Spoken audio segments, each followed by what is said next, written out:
Shalom. I'd like to give all praises to Yahawah, bahasham, Yahawashi. Double honors to the apostles and elders of Great Millstone. Salutations to you brothers out there to the four corners of the earth, teaching the truth and sincerity. Today, I just wanted to go over a quick lesson on Fort Pitt. Because where we're located at in Pittsburgh, PA. So, we can sometimes go down to the site, what they call is the point. But it's actually, it's Fort Pitt. So I just wanted to go over a couple scriptures and a little history lesson on that. All right, so I'm going to start off. This article says the Indian Uprising.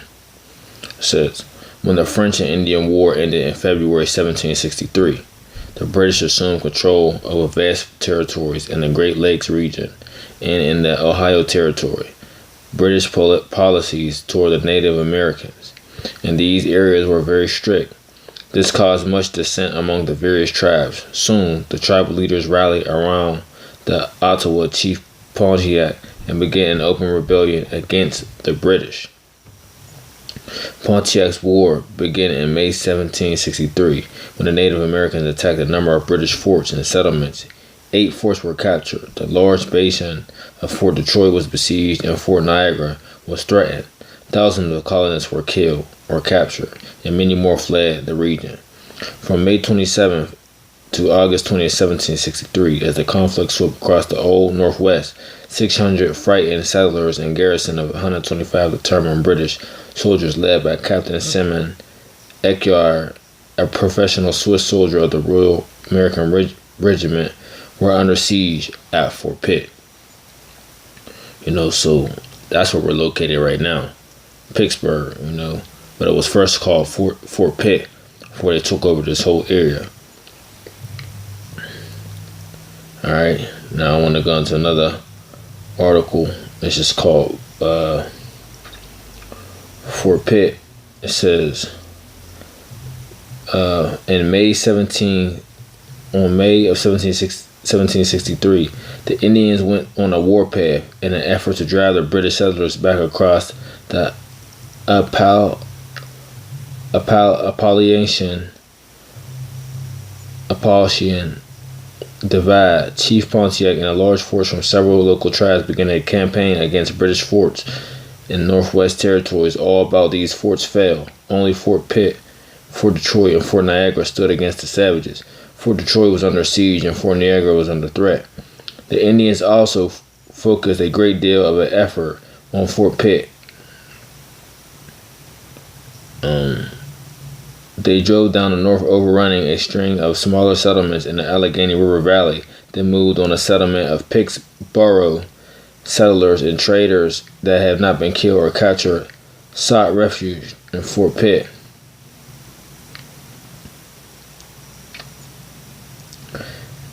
By May 27, 1763, the fort was surrounded, and 3-month siege ensued. 600 frightened settlers and a garrison of 150 determined British soldiers were determined to hold out.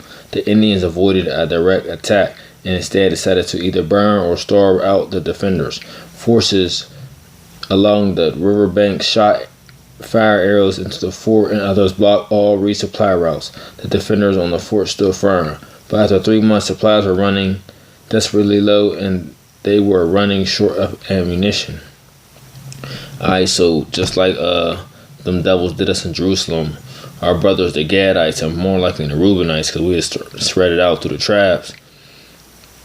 They was trying to starve out the British soldiers at Fort Pitt. Alright. And now this is the article called The Siege of the Fort Pitt. The siege of Fort Pitt took place during June and July of 1763 in what now is the city of Pittsburgh, Pennsylvania, United States. The siege was a part of Pontiac's War, an effort by the Native Americans to remove the British from Ohio Country and Allegheny Plateau after they refused to honor their promises and treaties to leave voluntarily after the defeat of the French. Now, I'm going to stop right there and read the scripture, because we already know the devil got a serpent tongue, right? And what they made over hundreds of treaties and broke every single last one of their promises, right?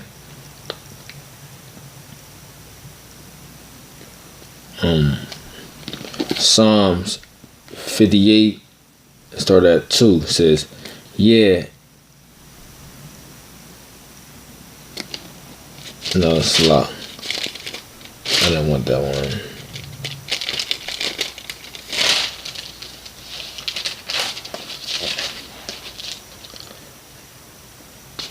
Psalms 55 and 20, it says, he hath put forth his hands against such as be at peace with him. He hath broken his covenant. The words of his mouth were smoother than butter, but war was in his heart.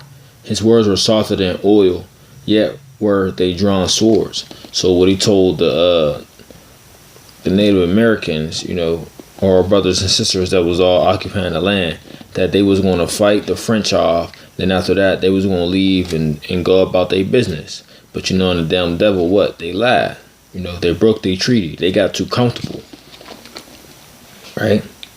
And it says, the words of his mouth were smoother than butter, but war was in his heart. His words were softer than oil, yet were they drawn swords. So at the same time, while they was probably,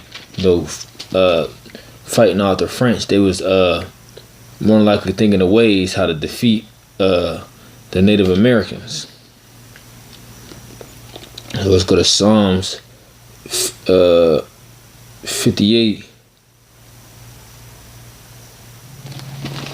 You know what? No, we just jumped to Sirach.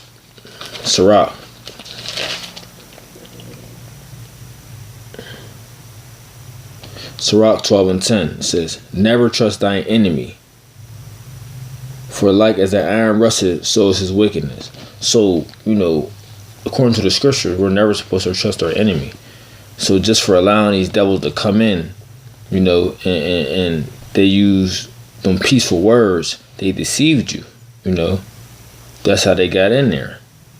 And that was just enough for them to start taking over the land and start killing off our people.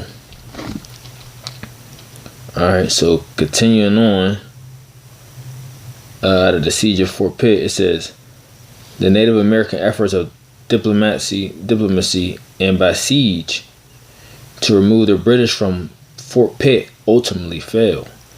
This event is best known for the use of biological warfare, where the British gave items from smallpox infirmary as gifts to the Native Americans and emissaries with hope of spreading the deadly disease nearby the tribes. Alright, so when you go a little bit to more the story, we surrounded them. Alright, because we surrounded the whole fort. But they was another captain or so forth was bringing in reinforcements, so they had to think of a way what can we do to stop them? What could we do to like slow them down? And what they use by way of smallpox. So now I wanted to go into a letter from Jeffrey Amherst, another devil, to the Colonial Henry Bouquet, the general. Colonial Henry Bouquet to General Amherst. It says, one of the letters they was writing back and forth to each other, it says, suggest in a postscript that distribution of blankets to inoculate the Indians. And then it wrote back, dated July 16, 1763. 3 days later, it says, approves this plan in a postscript and suggests as well as to try every other method that can serve to extirpate this execrable race. This postscript spans 2 pages.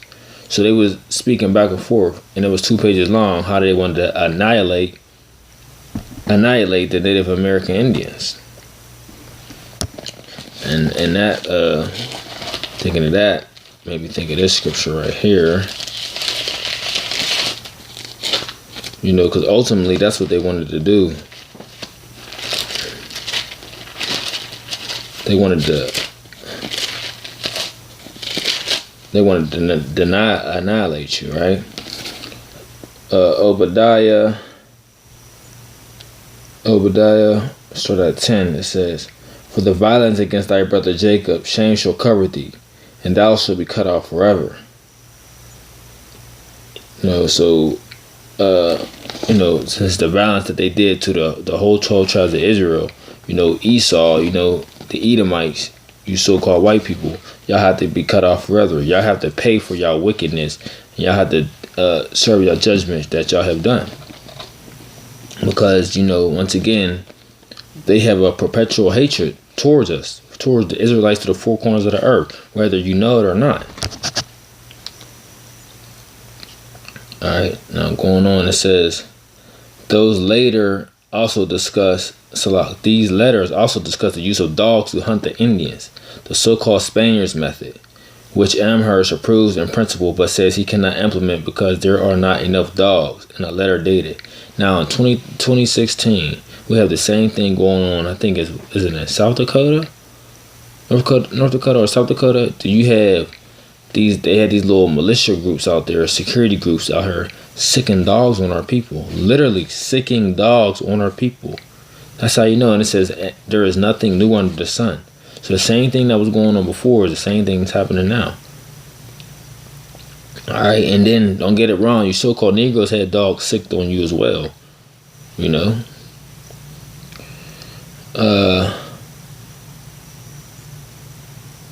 But I wanted to go into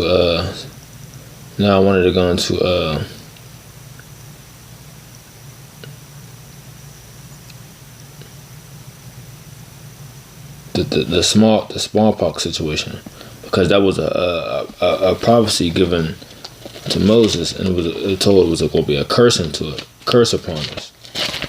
And who got it? Primarily the Native Americans.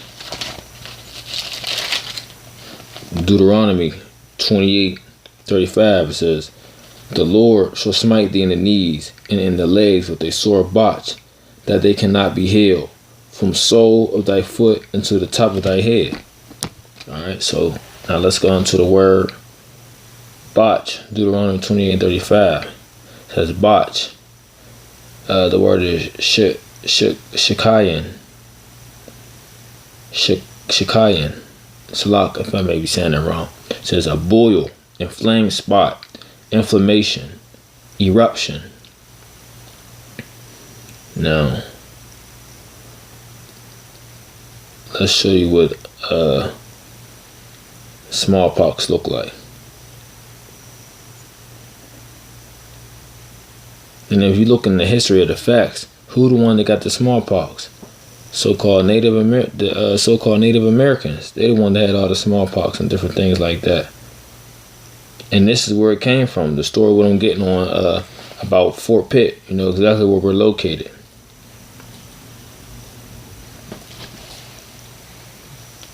See that baby? Smallpox from head to toe. Just like the curse is saying, Deuteronomy 20:35. But also, what made me, wanted to throw a little lesson on this thing was because, sometimes, we may go to the point or something like that, and you see all these Edomites, walking past, taking pictures in front of the building and all that, like it's a joyful memorial for them. But to us, it's a landmark resembled as for them, but it's a landmark resembled resemblance to us for its bloodshed. Now let me show you the place that's still left up, because they got a piece of it still left sitting up.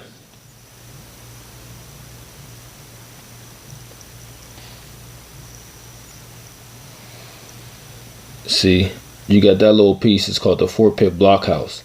That piece right now is still standing as we speak.